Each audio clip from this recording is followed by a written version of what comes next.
bukan bid'ah. Makruh. Hukum ini ada 5, hukum syaratnya ada 5. Bid'ah tidak masuk hukum syarat. Hukum syarat itu wajib, haram, sunnah, ya. Kemudian makruh, mubah. Apa-apa yang bertentangan ya, daripada perbuatan sunnah Nabi maka dihukumkan dia makruh. Nah, maka kalau satu keluarga sudah ada yang kurban, maka yang lain lepas daripada makruh. Nah, tapi Nabi juga ada mengancam. Tetapi ancaman ini lagi-lagi bukan sesuatu yang sifatnya itu wajib. Nabi nyatakan man wassa'a, siapa orang yang memiliki kelapangan, falam yuwahi, tapi dia tidak berkurban, fala taqrabanna musallana, jangan dekat-dekat dengan tempat sholat kami. Artinya Nabi tidak menyukainya. Nah, tapi ini lagi-lagi dihukumkan makruh saja. Sama seperti hadis yang berbunyi man akala tauman, siapa orang yang makan bawang putih, fala taqrabanna musallana, jangan dia dekat-dekat, yang wala yaqrabanna musallana, jangan dekat-dekat dengan tempat sholat kami. Kenapa? Orang yang makan bawang putih ini bau, ya, bau. Maka yang bau-bau ini Nabi tak suka. Nabi suka yang harum. Baik, yaitu di antara hal-hal yang mesti jadi perhatian untuk kita. Jadi tidak semua di rumah harus kurban semua. Giliran bagus, tahun ini kita, tahun depan istri kita, tahun depan anak kita. Nah, kita boleh berkurban untuk anak kita, boleh. Ya, kalau dia sudah balik atas izin dia. Kalau dia masih kecil, boleh, asal dari harta kita. Tapi kalau dia masih kecil, dia belum mumayyiz, dia belum balik, maka tidak boleh menggunakan harta dia. Ya, mungkin dia ada duit THR yang dikumpul-kumpulkan dia, jadi dikasih orang, itu duit anak kita. Jadi jangan dipakai duit THR anak kita untuk balikan. Ya, jadi jangan dianggap remeh urusan ini. Ya, itu duit dia, itu harta dia. Kumpulkan. Nah, kalau terkumpul, katakan ada 2 juta duit dia, tapi ini anak masih kecil, maka tidak boleh kita ambil harta dia terus kita berkurban atas nama dia, tidak boleh. Kalau mau kurban untuk anak kita, maka kurban dengan harta kita. Kemudian jika di sekolahan, ini ada sekolahan sokong-sokongan kurban, nah maka itu tidak disebut kurban. Itu adalah sembelihan sunnah saja. Ya apa-apa untuk melatih anak-anak saja boleh, tapi tidak disebut kurban. Nah, sekarang kalau itu disebut kurban atas nama siapa? Rame-rame? Tidak bisa. Nanti kita akan sampai ya, bahwa sapi itu untuk 7 orang, kambing untuk 1 orang, tidak bisa lebih, onta untuk 7 orang. Walaupun ada pendapat ya, yang lain menyebutkan onta itu bisa untuk 10 orang, ada pendapat itu. Tapi itu tidak mutamat, terutama di dalam mazhab Imam Asy-Syafi'i. Nah, maka kalau tadi di sekolah tidak dihitung kurban. Lah bagaimana kalau ada perusahaan nyumbang sapi? Ya, ada perusahaan nyumbang sapi atau kambing. Ini dari perusahaan harus mau dipotong sebagai hewan kurban. Oke. Dilihat, ini orang yang menyerahkan tak nyebutkan pula untuk siapa. Ya, siapa ini yang punya perusahaan atau ini atas nama siapa? Dia main serahkan begitu saja. Nah, ini kadang bikin masalah. Ya, maka kalau tidak disebutkan untuk siapa, maka kita berkurban untuk yang punya perusahaan. Kalau perusahaan itu punya perorangan dan dia muslim,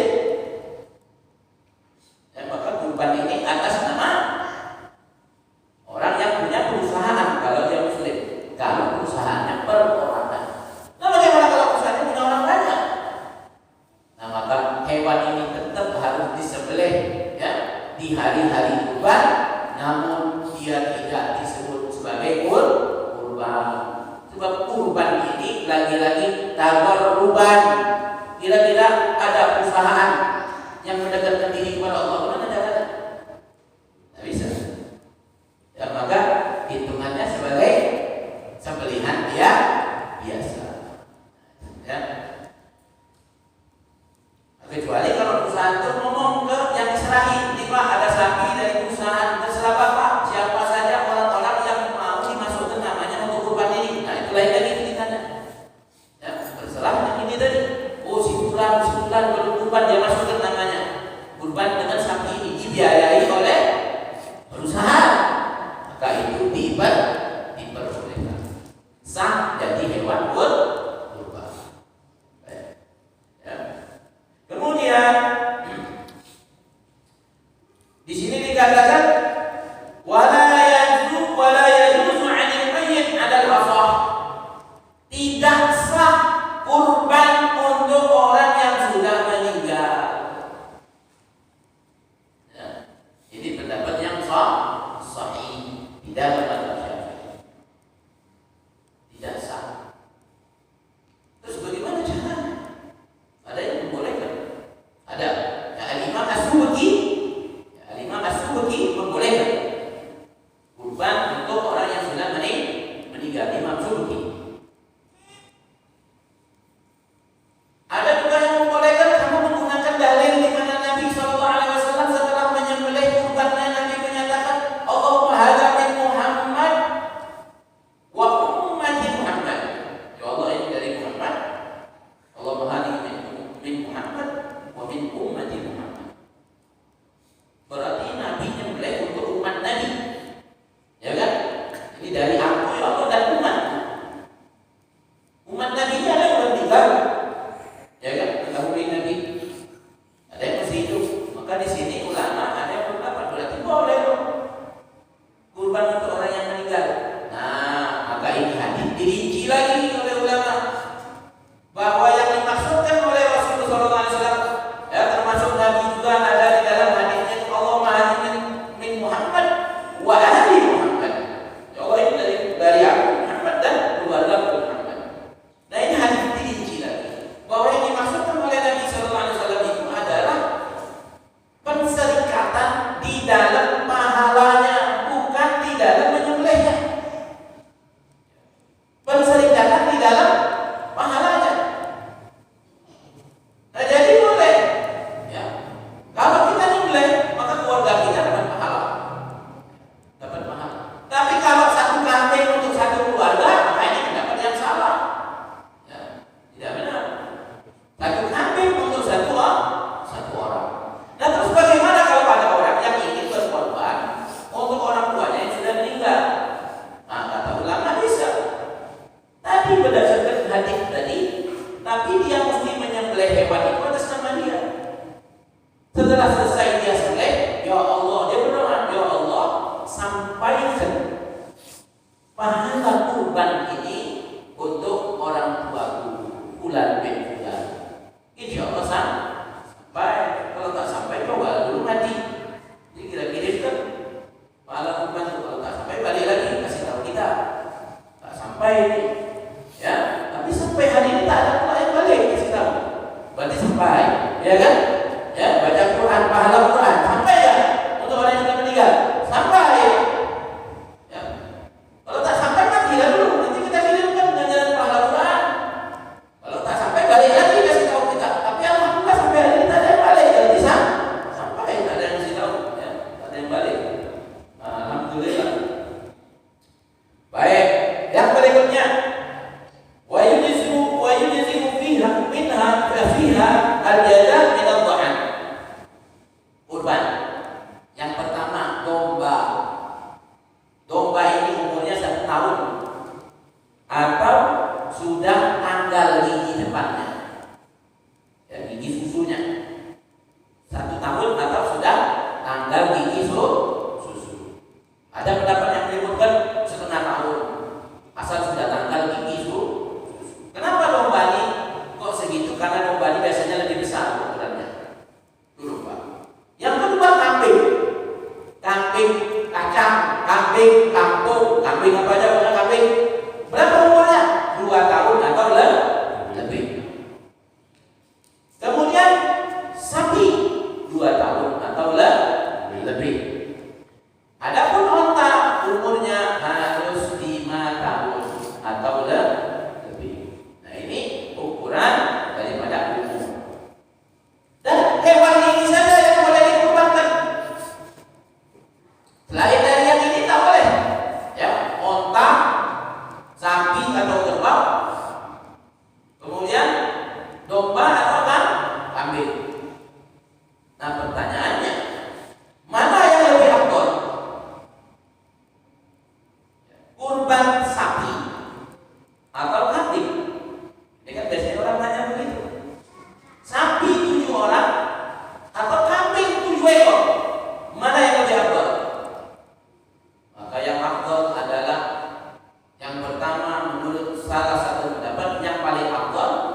dagingnya. Si pendapat ini paling banyak dagingnya.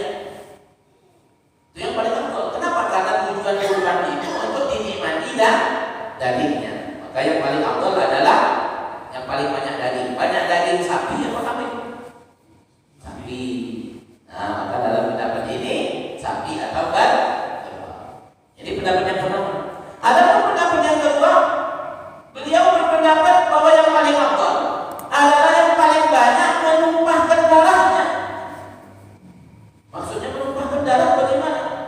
Yakni proses penyembelihannya paling banyak. Itu yang paling banyak menumpahkan darah. Karena Nabi di dalam satu sabdanya bahwa tidak ada ibadah yang lebih afdal di hari-hari ini melainkan menumpahkan darah, yakni melakukan penyembelihan. Nah, maka kalau dilihat dari sisi ini, mana yang afdal? Kambing. Ya, terserah itu mana boleh. Ya, tapi dalam perbuatannya Nabi Sallallahu Alaihi Wasallam dalam hadis-hadis yang menerangkan bahwa Nabi itu menyembelih kambing atau ya domba. Nah, itu yang Nabi sembelih. Nabi tak pernah menyembelih sapi. Tapi di dalam pendapat ulama, maka ulama menyatakan yang lebih afdal adalah yang paling banyak dagingnya, dan yang lebih afdal daripada kambing adalah sapi berdasarkan hadis juga. Hadis apa? Hadis di mana Nabi SAW menyebutkan orang yang datang pertama sekali ke masjid di hari Jumat seakan-akan dia berkurban onta. Yang kedua seakan-akan dia berkorban sapi. Yang ketiga seakan-akan dia berkorban kambing. Yang keempat seakan-akan dia berkorban ayam. Terus sampai terakhir itu. Yang terakhir datang itu kalau Utib dan naik mimbar. Nah, itu kalau Utib sudah naik mimbar, maka ditutup. Malaikat yang berdiri di depan masjid ya dengan membawa pena dari perak dan buku dari emas. Kalau sudah Utib naik mimbar, maka ini malaikat yang tadi berdiri nyatet kesimpulan datang kedua, ketiga, ya dicatat. Tutup bukunya. Maka malaikat duduk di samping mimbar sini mendengarkan khutbah. Makanya kenapa kalau khotib lagi khutbah kita tidak boleh ngomong. Hatta tegur orang tak boleh. Idza qulta li sahibika anzil wal imam yahtubu yaumal jum'ah faqad laghaw. Dan engkau mengatakan kepada kawan sebelahmu, diam. Padahal saat itu khotib lagi berbicara di atas mimbar, faqad laghaw, maka Jumatmu sia-sia, tidak dapat pahala. Tak bisa. Sah tapi tak dapat pahala. Nah, makanya ya, zikir, baca Quran tidak lebih afdal. Yang afdal di saat itu adalah mendengarkan khotib berkhutbah. Nah, ada sebagian kita masih dia tasbih.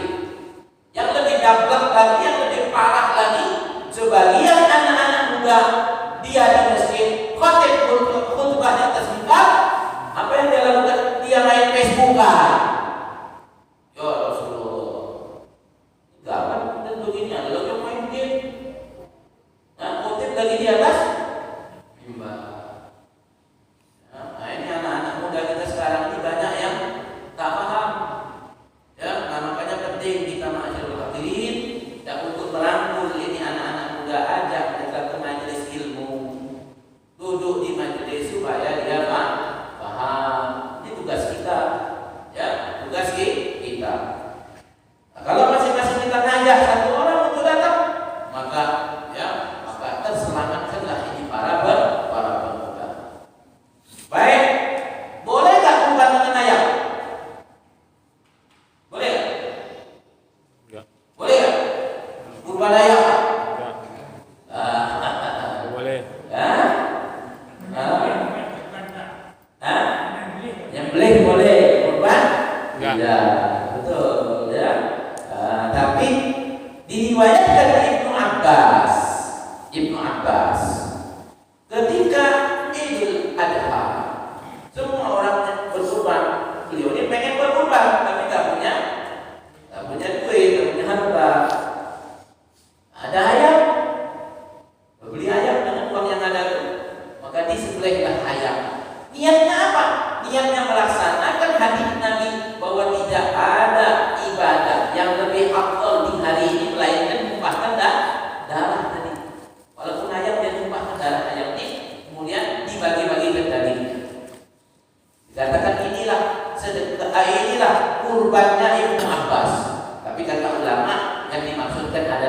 besar sebetulnya.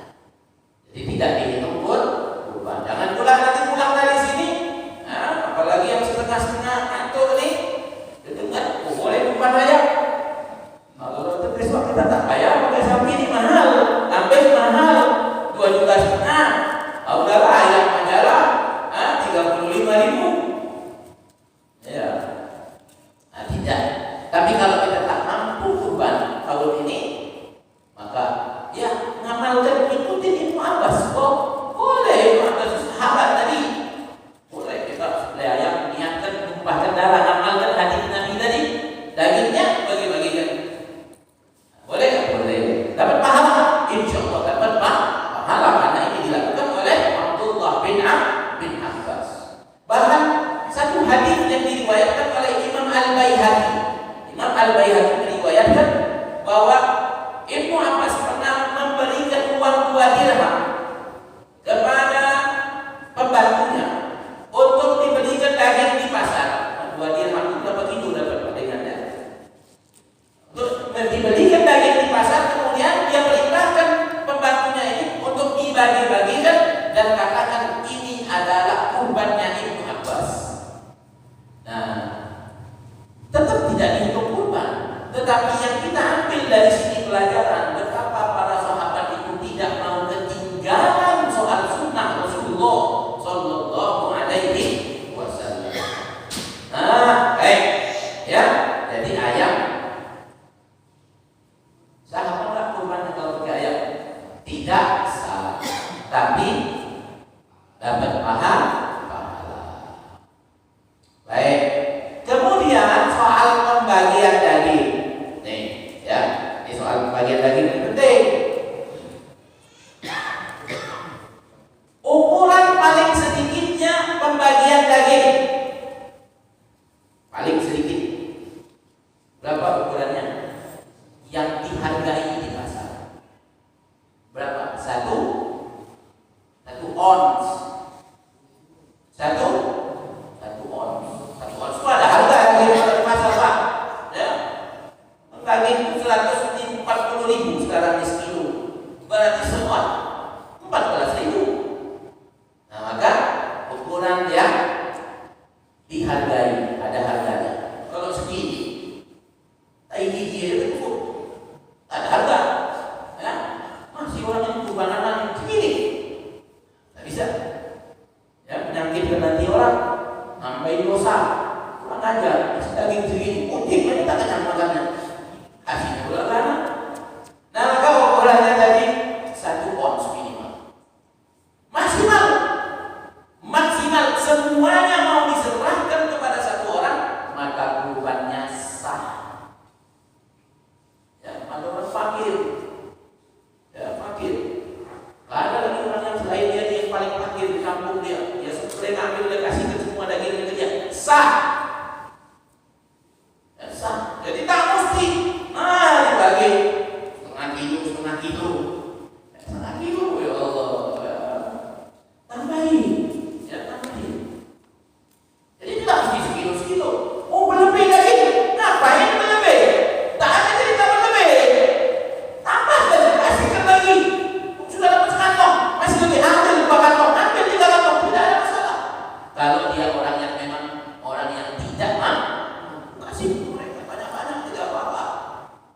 Ya, jadi tidak ada batasan banyaknya, semuanya boleh dikasih ke satu orang, asal dia memang orang yang berhak untuk menerima. Nah, itu paling banyaknya, ya. Nah, ada pun yang paling afdol di dalam pembagian itu adalah sepertiga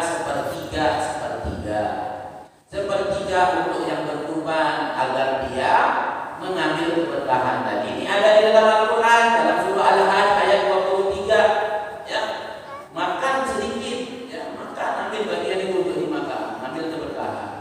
Ya, sepertiga lagi dibagikan sebagai hadiah kepada siapa? Orang-orang yang mampu. Sepertiga lagi untuk fakir miskin. Bagaimana kalau semuanya diserahkan ke fakir miskin? Boleh, bagus. Bagus. Yang kurban ngambil sedikit, boleh. Ya,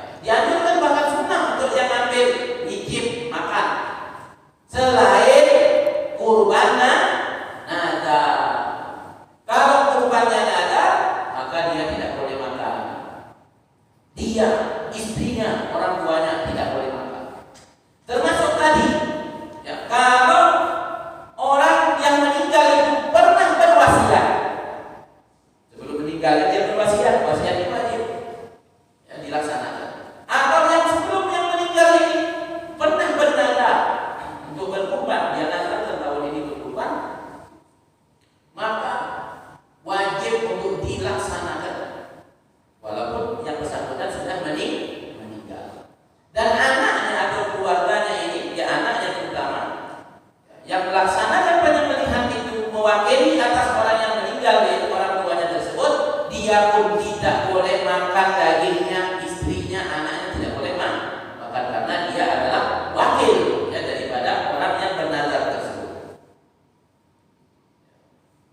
Tapi dia boleh terima bagian dari bagian orang lain walaupun dalam satu sapi. Jadi ini bagian inti kan nazar, maka ini tak boleh diambil.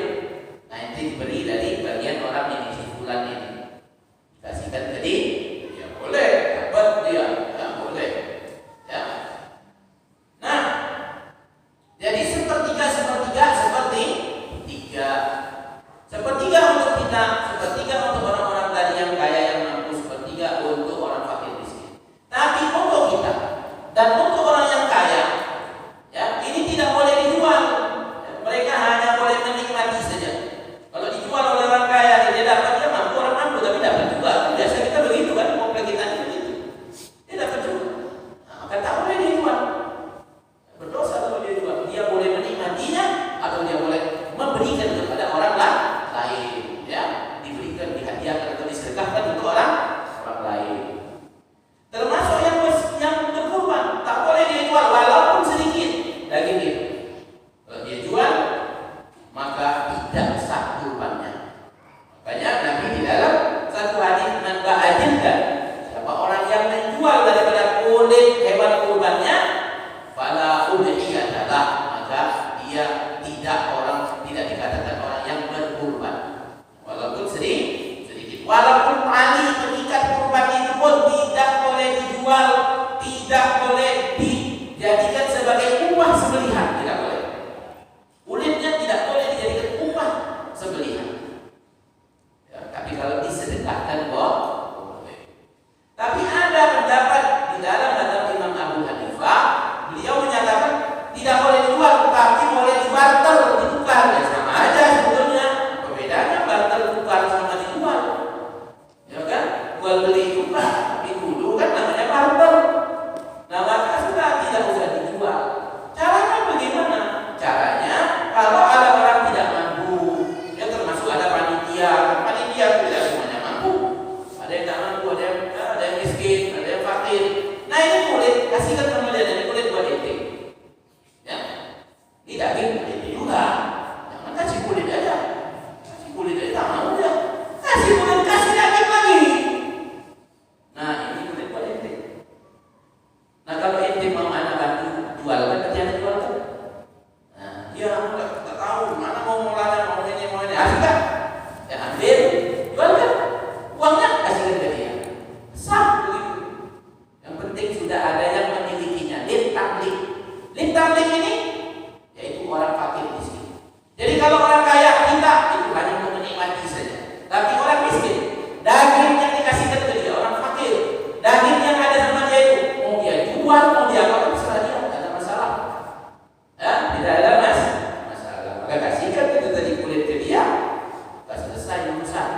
Ya, paham kan? Kemudian yang berikutnya adalah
kurban atau akikah?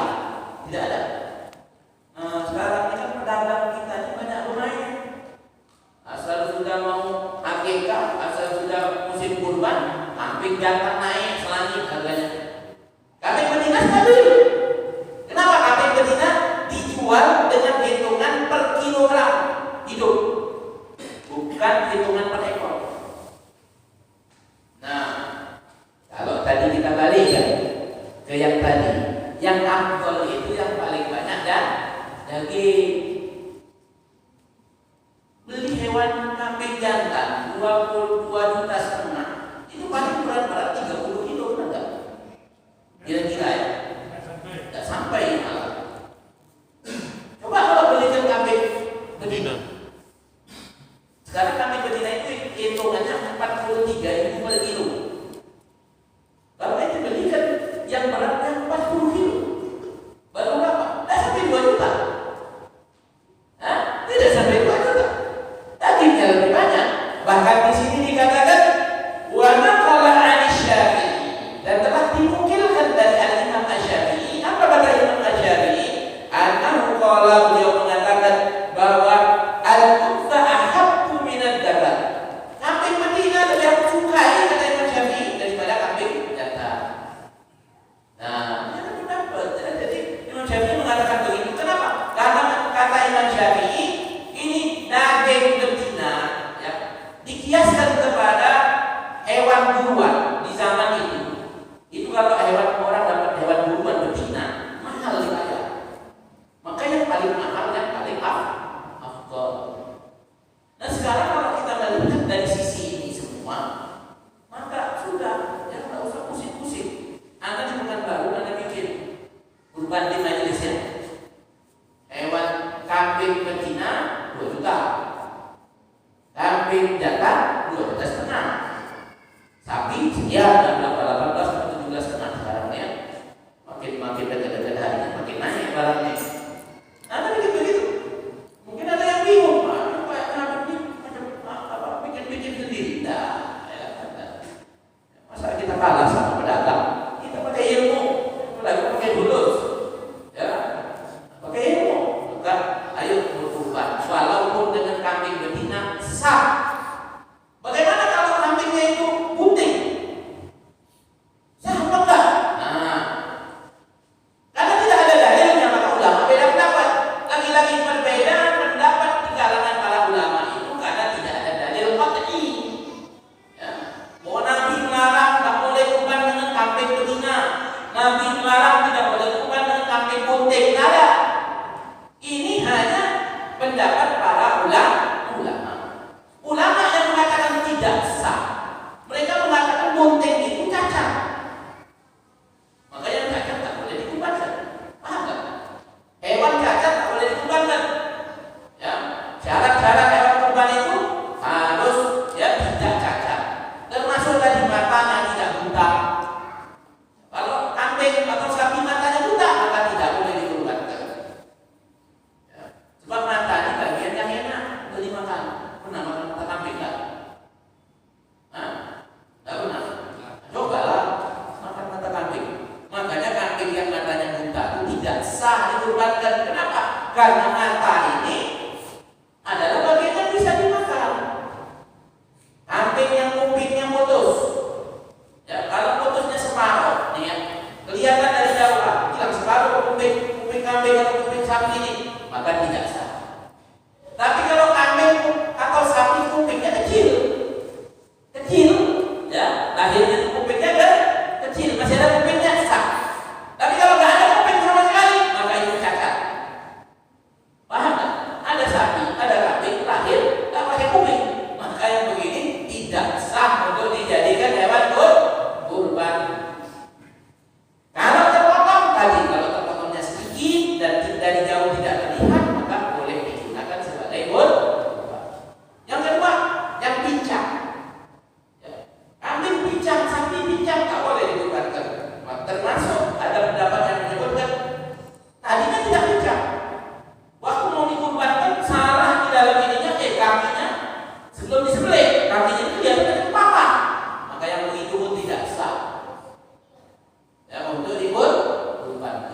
dia akan akhirnya